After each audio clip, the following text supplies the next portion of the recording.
오늘 우리가 사도행전 23장 이제 후반부에 나오는 말씀을 함께 나눕니다. 이 말씀은 우리가 지난주 말씀과 내용적으로는 이어져 있어요. 유대인들이 암살단을 조직해서 바울을 암살하려고 했는데, 그런데 성경은 바울의 생질, 그 조카를 통해서 이 사실이 바울의 귀에 들어가게 되었다, 이렇게 우리에게 알려주고 있습니다.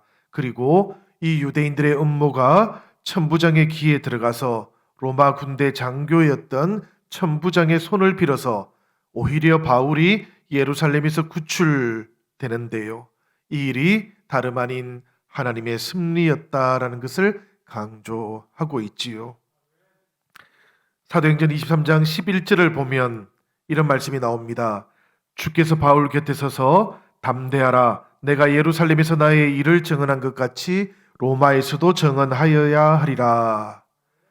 이게 바울에게 하나님께서 주셨던 언약의 말씀인 것이지요. 예루살렘에서 그 어떤 환난과 어려움이 있어도 내가 너를 지키고 보호해 줄 것이다. 그러니 너는 로마까지 가야 한다라는 이런 언약이었어요. 이런 언약을 주셨는데 우리 하나님께서는 이 언약을 사람이 예측할 수도 없고 헤아릴 수도 없는 방식으로 주셨다. 그리고 그 일을 이루셨다라는 것을 오늘 말씀이 우리에게 알려주고 있는 겁니다.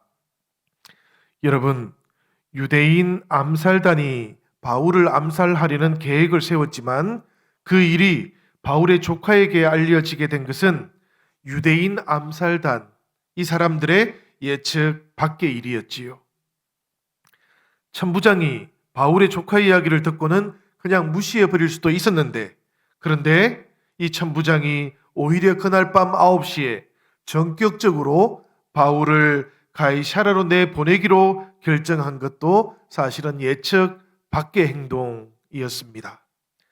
천부장은 본래 1000명의 군대를 관리하는 로마 장교입니다. 그런데 그 가운데 절반에 가까운 470명의 병사들을 동원해서 이 바울을 마치 호위하듯이 그렇게 가이사랴로 호송하게 한 건 역시 바울이 볼 때는 예측할 수 없던 일이었던 거예요.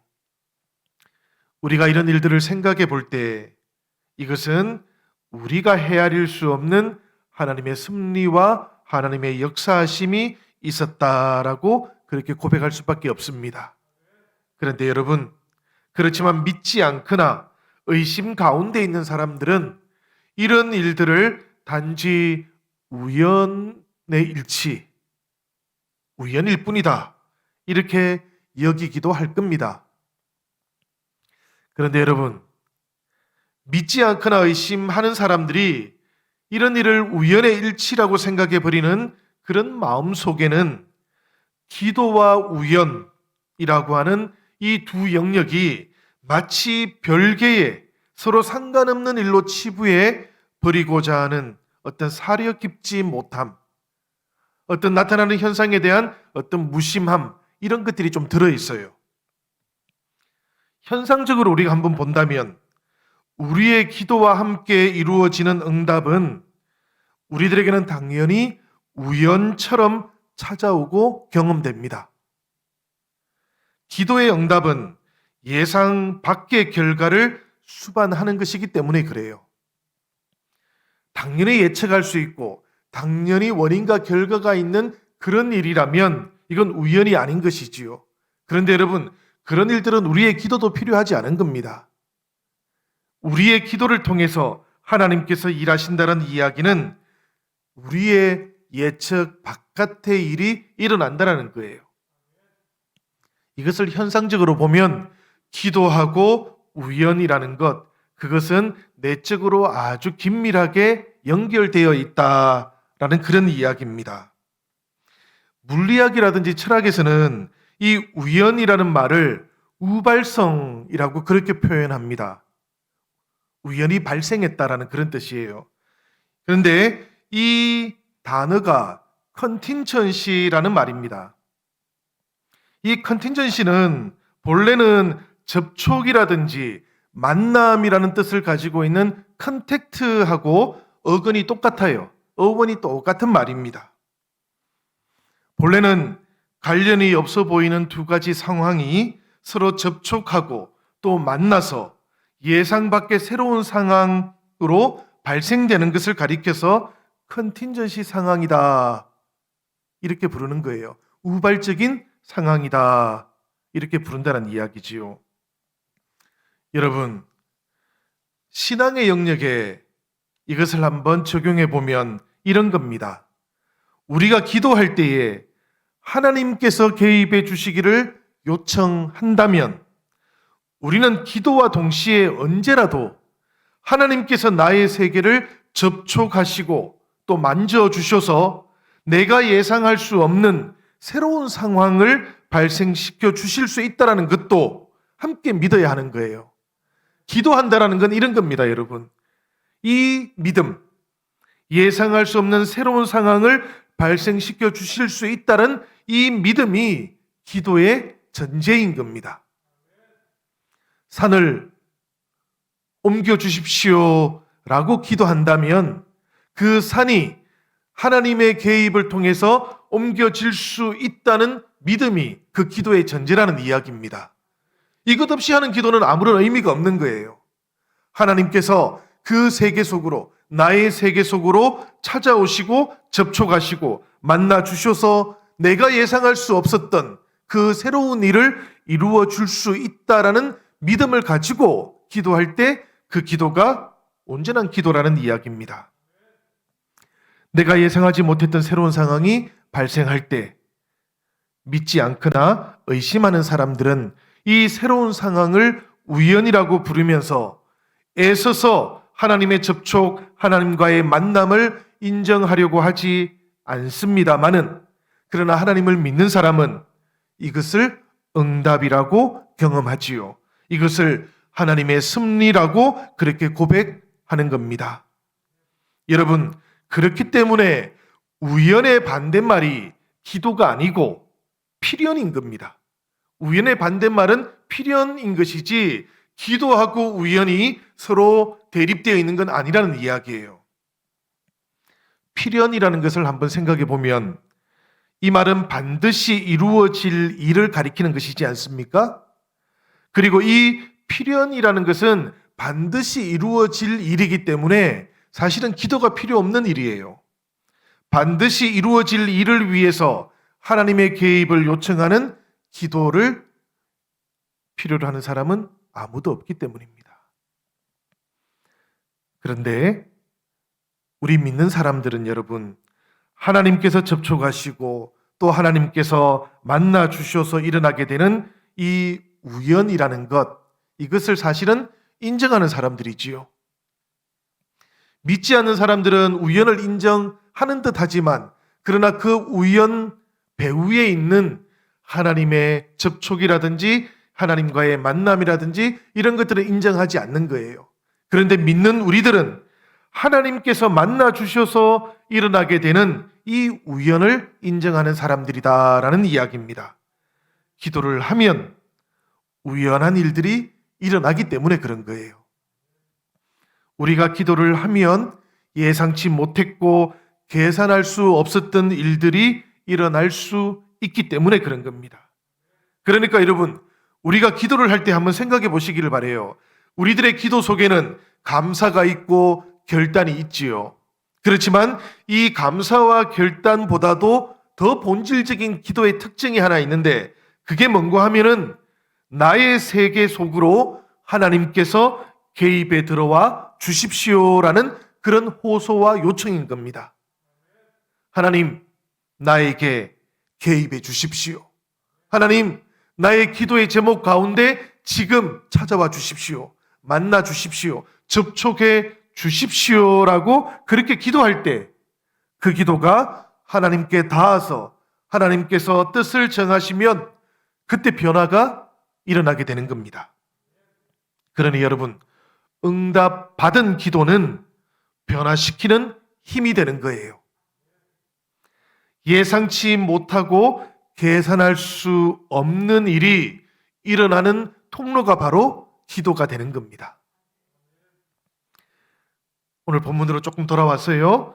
예루살렘으로부터 구출된 바울, 바로 이 놀라운 일이 일어난 것이지요. 이 우연과 같은 일, 그러나 하나님께서 접촉해 주시고 하나님께서 만나 주시고 하나님께서 일으켜 주신 놀라운 승리가 일어났던 겁니다. 우리 하나님께서는 바울뿐만 아니라 하나님의 일을 하려는 사람의 삶에 그것이 꼭 필요한 일이라면 지금도 이런 놀라운 일을 일으키고 계시는 줄로 믿습니다. 저와 여러분들도 하나님께서 일으키는 이 일의 주인공이 언제라도 될 수 있다는 것을 기억하시기 바랍니다. 우리 영신교회도 우리가 하나님과 함께 하나님의 뜻 가운데 나아가기만 하면 하나님께서 우리 영신교회를 통해서 주님의 일을 이루고자 정하시기만 하면 놀라운 일을 경험하게 될 것이라는 것을 믿으시기를 바랍니다.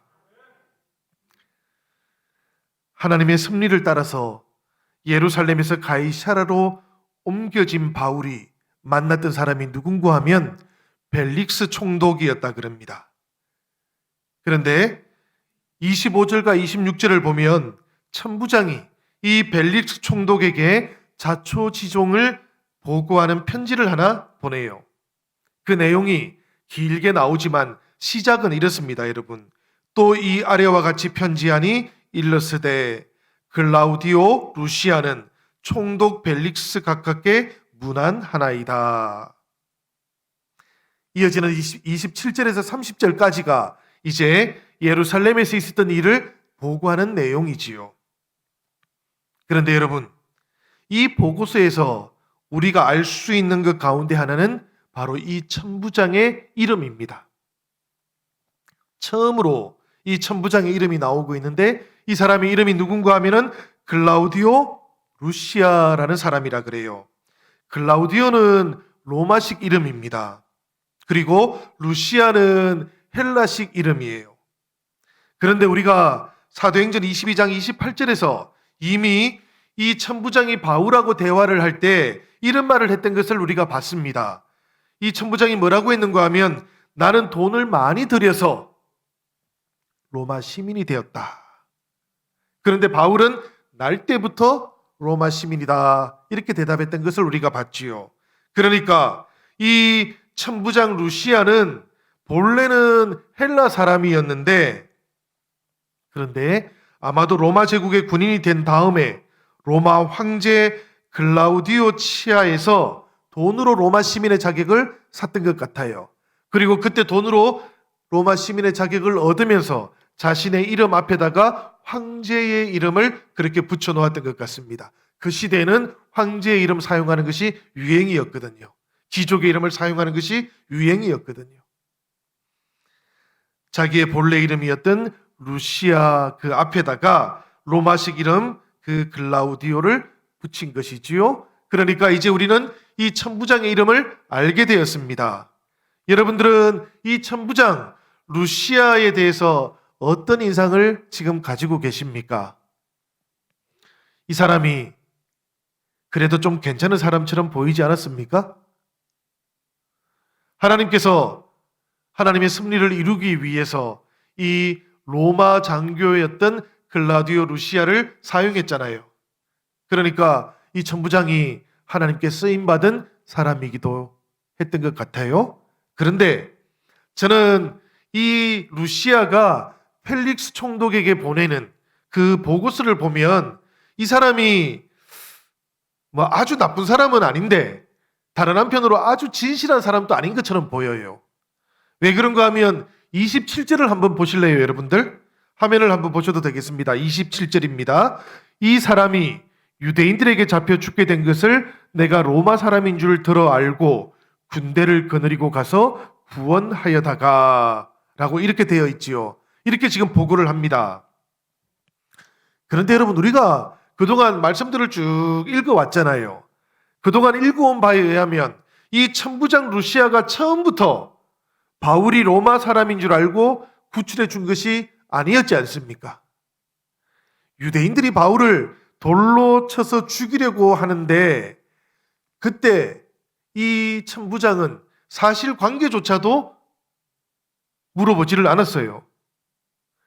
행정을 맡고 있는 사람인데 그 예루살렘에서 유대인들이 이 바울을 죽이려고 할 때에 왜 죽이려고 하는지 사실관계조차도 파악하려고 하지 않았습니다. 그때 이 천부장이 바울에게 뭐라고 물었는가 하면 당신이 최근에 4,000명을 데리고 소요를 일으켰다가 광야로 도망간 그 사람이냐? 이렇게 물었지 않습니까? 그러니까 천부장은 전혀 다른 것에 관심이 있었던 거예요. 최근에 로마 제국에 반항해서 소요를 일으켰던 어떤 사람을 붙잡는 데만 관심이 있었고 혹시라도 이 바울을 잡아다가 그 혐의를 둘 수 있을지도 몰라 이렇게 생각했던 겁니다. 그래서 병사들에게 이 바울을 잡아다가 감옥에 쳐넣으라 그랬던 것이지요. 그렇게 꽁꽁 묶어서 감옥에 쳐넣게 되니까 그때 천부장이 뭐라고 명령을 내렸는가 하면 채찍질을 하라 그랬습니다. 로마 감옥에서 행해지는 채찍질은 자칫하면 목숨을 빼앗는 형벌입니다. 왜냐하면 그 채찍 끝에다가 짐승의 뼈 같은 것이 붙어 있거든요. 이것을 가지고 채찍질을 하면 심하게 하면 사람이 죽는 것이지요. 그러니까 일종의 고문 같은 것을 하라고 얘기했던 겁니다. 그랬는데 바로 그때 바울이 이렇게 항의를 했지 않습니까?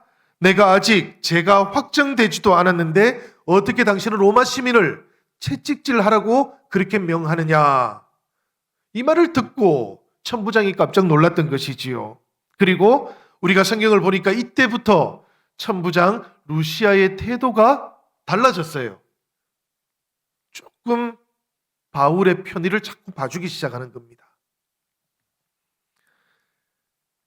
그런데 보고서는 보면 마치 처음부터 로마 시민이 아무런 잘못도 없는데 유대인들에게 잡혀가는 것을 자신이 발견하고 구해주는 것처럼 이렇게 작성한 것이지요. 이걸 보면 그런 생각이 들었습니다, 여러분. 이게 완전한 거짓말은 아니잖아요. 그런데 순서는 바뀌어 있어요. 제가 이걸 보면서 거짓이라는 게 이런 것이구나 그런 생각을 했습니다. 이 보고서에는 이것 말고도 두 가지 거짓이 더 진실과 함께 숨겨져 있어요. 그 가운데 하나는 이런 것도 있습니다. 이 보고서를 작성할 무렵에 천부장은 아직 유대인들에게는 바울이 가이사랴로 갈 것이다 라는 것을 알려준 적이 없어요. 이 편지를 쓰고 있을 때는 아직까지 바울과 병사들은 그 안토니오 요새에 그냥 있는 거거든요. 그런데 이 편지 내용에는 보면 어떤 내용이 있는가 하면 고발하는 사람들도 당신 앞에서 그에 대하여 말하라고 내가 했습니다. 30절에 이렇게 되어 있는 것이지요.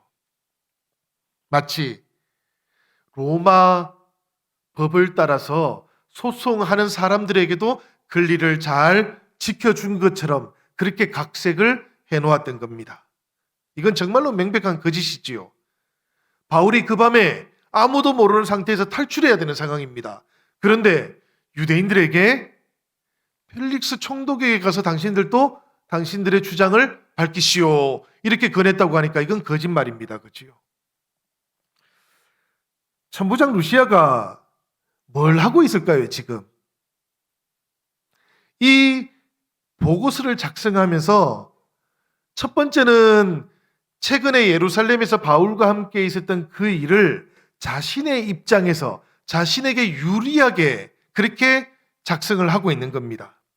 두 번째는 총독 펠릭스에게 이 보고서를 보내면서 그 과정에서 이용할 수만 있다면 로마 시민이었던 바울을 자신의 출세에 이용해보고 싶은 거예요.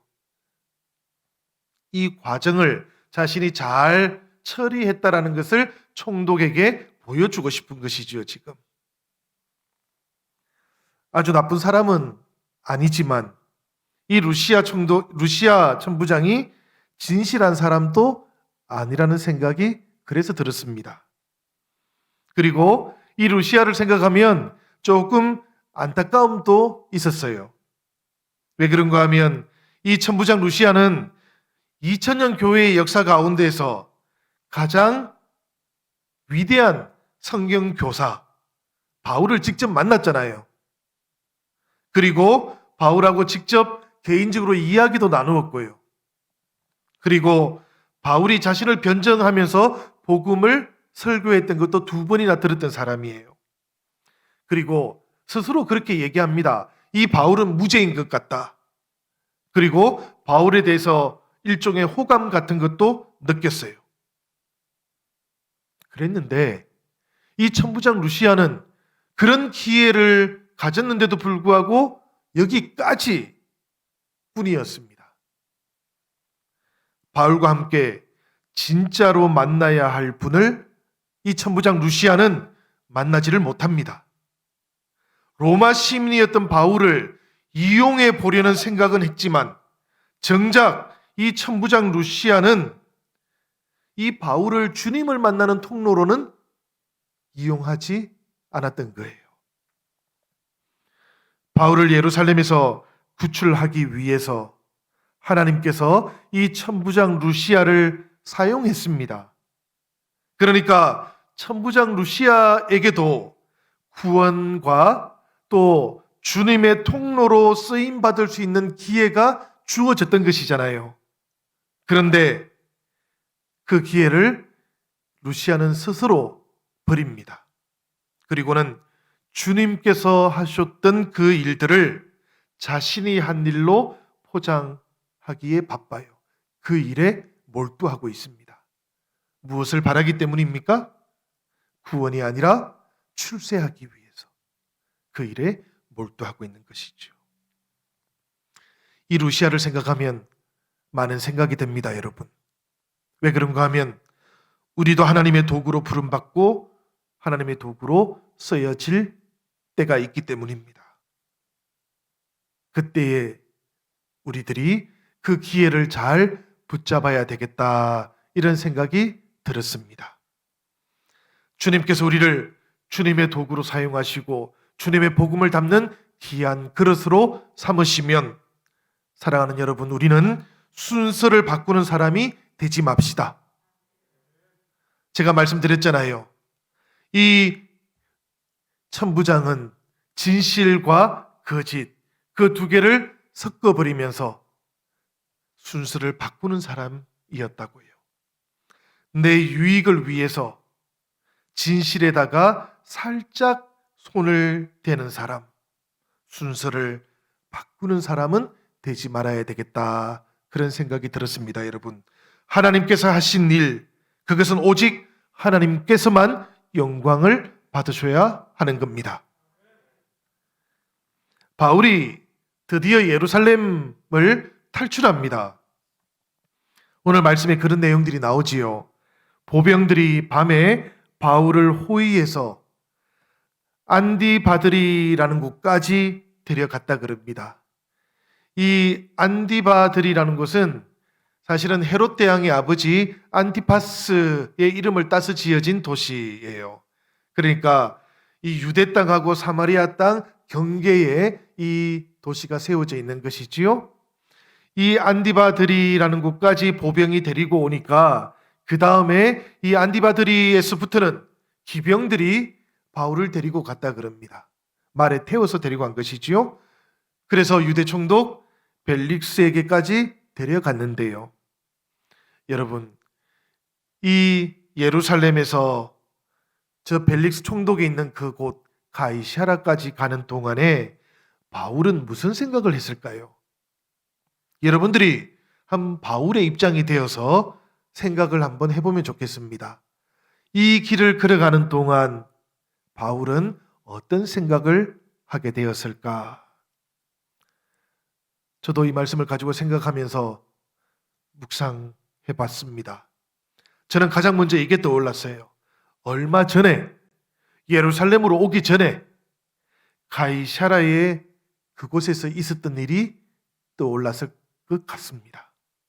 그때 가이사라에서 무슨 일이 있었는가 하면 아가보라고 하는 선지자가 와서 바울의 허리띠를 가져다가 자기 손발을 다 묶어버렸지 않습니까? 그리고는 그 다음에 바울에게 뭐라고 얘기했는가 하면 바로 이 허리띠의 주인이 이렇게 결박이 되어서 이방인의 손에 넘겨지게 될 것이다. 이렇게 예언을 했어요. 그런데 지금 바울이 어떻게 되어 있습니까, 여러분? 결박당해서 예루살렘에서 이방인의 손에 넘겨지게 될 것이다 라고 예언했지만, 그러나 지금 바울은 다시 가이사라로 오고 있잖아요. 그것도 심지어 그 이방인들의 손에 넘겨질 것이다 라고 지칭했던 그 로마 병사들의 호의를 받으면서 그 길을 지금 돌아오고 있는 것 아닙니까? 아마도 바울의 마음속에는 이런 감격이 있었을 거예요. 하나님께서 이렇게 지켜주고 계시는구나. 하나님께서 지금 이렇게 언약을 이루어 가시는구나. 예루살렘에서 네가 복음을 전했던 것처럼 로마에서도 전해야 될 것이다 라는 이 언약을 주님께서는 이렇게 이루어 가시는구나 라는 감격을 느꼈을 겁니다. 여러분, 이것도 한번 생각해 보면 좋겠어요. 이건 바울의 생각은 아니고 그 바울을 가이사라에서 다시 만나게 되었을 사람들이 있잖아요. 누군가 하면 빌립과 그의 딸들입니다. 그리고 가이사라에서 복음을 전해 들었던 가이사라 교회의 형제 자매들이에요. 그들은 바울이 다시 로마 병사들의 호의를 받으면서 돌아오고 있는 그 모습을 보면서 어떤 생각이 또 들었을까? 분명히 그들은 바울이 예루살렘으로 가게 되면 죽게 될 거다라고 그렇게 생각을 했습니다. 그렇게 예언을 했고요. 그리고는 떠나가는 바울 뒤에서 눈물을 흘렸던 사람들인데요. 그런데 바로 그 예루살렘에서 바울이 다시 건강하게 돌아 나오는 모습을 이 빌립과 그의 딸들과 가이사라의 교인들이 지금 지켜보게 되었던 것이지요. 그들은 하나님께서 바울과 어떻게 동행하셨는지, 헤아릴 수 없는 방식으로 하나님의 섭리가 이 바울과 어떻게 이루어지고 있는지를 경험하게 되었을 거예요. 저는 그들이 위로를 받았을 것이라고 생각합니다. 하나님께서 일하시는 곳, 그곳에는 이렇게 위로가 있는 거예요. 감격이 있는 겁니다. 우리가 교회에서 하나님의 일을 하면 여러분, 일을 하는 것 때문에 우리가 감격을 가지기도 하고 그 일을 하는 것 때문에 위로도 받을 수 있어야 돼요. 왜냐하면 그것이 하나님께서 일하는 방식이거든요. 일은 하는데 일하는 것 때문에 오히려 지쳐가고 소진되어 가는 것은 우리가 그 시점에서 돌아봐야 됩니다. 이것이 정말로 하나님께서 일하시는 방식인가? 우리가 돌아볼 수 있어야 돼요. 하나님께서 사람을 세우시고 하나님께서 일을 하시면 그곳에서 감격이 있었고 위로가 있었다라는 이야기입니다. 사도 바울은 이런 생각도 하지 않았을까 싶어요. 주님께서는 지금 이런 상태에 있는 나 같은 사람도 사용하기 원하시는구나. 저 로마의 복음을 전하기 위해서, 그 놀라운 일을 행하시기 위해서 주님께서는 새로운 사명도 주시는구나. 이런 감격도 가졌을 것 같습니다. 왜 그런가 하면 지금은 바울이 인생의 말년을 만나고 있기 때문에 그래요. 그리고 바울은 건강도 좋지가 않았어요. 그런데 하나님께서는 계속해서 이 바울을 사용하기 원하시잖아요. 그것도 로마에까지 복음을 증언하는데 주님께서 사용하기 원하시니까 바울 입장에서는 생각을 해보는 겁니다. 예루살렘에서 있었던 그 모든 일들과 내가 헤아릴 수 없고 예측도 할 수 없지만 주님께서 지금 이루어 가고 계시는 이 모든 일들은 가만히 생각해 보면 나를 주님께서 사용하기 위해서 이 일들을 이루어 가시는 거구나. 이런 감격을 가지는 것이지요. 사랑하는 여러분, 하나님께서 세우시고 하나님께서 사용하기 원하시면 나이가 없습니다. 조건이 없습니다. 때로는 우리가 아까 그런 찬양을 했잖아요. 나의 약함을 자랑할 수 있게 됩니다. 왜 그렇습니까, 여러분? 나의 약함 때문에 주님이 더 강력하게 나타나기 때문에 그런 것이지요. 내가 부족할 때에 오히려 주님께서 더 온전하게 세상 속에 영광을 받으시기 때문에 그런 것이지요. 그러니 여러분, 혹시라도 내가 나이가 이제 많으니까 주님께서는 나를 이제는 사용하지 않으실 거야, 이런 생각은 하지도 마시기를 바랍니다. 내가 기력이 이제 약해졌으니까 하나님께서 나를 사용하지 않으실 거야. 하나님께서는 그런 분이 아니십니다, 여러분. 하나님께서는 언제라도 하나님의 능력이 더 강하게 나타날 수 있는 사람들을 택하십니다. 그리고 그분들과 함께 하나님의 나라를 이 세상 속에 드러내 보여주셔요. 그래서 사도 바울이 그렇게 이야기하는 것 아닙니까? 이 세상에서 연약하고 약한 사람들, 그들을 통해서 강한 자들을 부끄럽게 하신 분이 우리의 하나님이시다. 그러니 여러분, 혹시라도 내 몸에 질병이 있어서, 혹시라도 내가 부족해서, 언변이 부족해서 내가 하나님의 일을 하지 못할 거야, 이런 생각은 하지도 마시기를 바랍니다. 하나님께서는 그것을 오히려 사용하실 수 있는 더 좋은 이유라고 생각하시는 분이십니다. 사도 바울이 그 감격을 가졌던 거예요. 그런데 여러분, 저는 이런 생각을 해봤습니다. 우리 믿음의 선진들은 바울처럼 다 이렇게 생각했을 것 같아요. 이분들이 하나님을 믿으면서 언약의 말씀을 끝까지 붙잡고 살아갔던 이유가 어디에 있을까 생각해 보니까 그 믿음의 선진들은 모두가 다 이런 감격을 경험했던 거거든요. 때때로 부족하다고 생각했는데 하나님께서는 그 부족한 자신을 들어서 하나님의 일을 이루어 가셨던 것이지요. 그것을 체험하고 감격을 가지게 되니까 그 다음부터는 어려운 상황이 찾아와도, 어려운 상황 가운데 있다 할지라도 하나님께서 하나님의 방법으로 인도해 주실 것, 그것을 믿게 된 거예요. 그리고 그 어려운 상황 속에 있다 할지라도 살아계시는 하나님의 생생한 역사가 자신을 통해서 나타나게 될 것이다 라는 그런 믿음을 가지게 된 것이지요. 그래서 믿음의 사람은 점점 더 믿음이 좋아지는 거예요. 의심 가운데 있는 사람은 점점 더 믿음으로부터 멀어지게 돼 있는 거예요. 왜 그렇습니까, 여러분? 하나님의 섭리를 경험할 기회가 없어지기 때문에 그래요. 믿음의 사람은 점점 더 하나님께서 살아계시고 하나님께서 생생하게 역사하는 것을 자꾸만 체험하게 되기 때문에 그런 겁니다. 그러니까 은혜가 오히려 은혜를 더 풍성하게 만들어 간다는 이야기예요. 믿음이 더 믿음을 굳건하게 세워준다라는 그런 이야기입니다. 저는 바울이 이것을 경험했다고 생각합니다. 예루살렘에서 가이사라로 가는 그 길 위에서 말입니다. 그래서 바울은 다시 로마로 가는 그 모든 여정들 가운데에서도 하나님께서 변함없이 자신과 함께 일하실 것이고 하나님께서 주시는 그 언약을 통해서 하나님께서는 끝까지 자신과 동행할 것이다 라는 그 믿음 위에 더욱더 굳게 설 수 있었던 것이지요. 이 은혜를 알고 나면 여러분, 하나님을 떠날 수가 없는 겁니다. 이 은혜를 경험하고 나면 하나님을 떠날 수 없는 것이지요. 오늘 사도 바울과 함께 우리는 이 믿음으로, 이 은혜로, 이 감격으로 초대를 받습니다. 사랑하는 여러분들의 삶 가운데 이 은혜가 체험되어지기를 바랍니다. 여러분들의 믿음이 감격으로 변화되어지기를 바랍니다. 그래서 여러분들의 믿음이 마중물이 되어서 더욱더 믿음 위에 굳게 서는 우리 영신교회 모든 성도들이 되기를 주님의 이름으로 축원합니다. 우리 이제 같이 함께 찬양하도록 하겠습니다.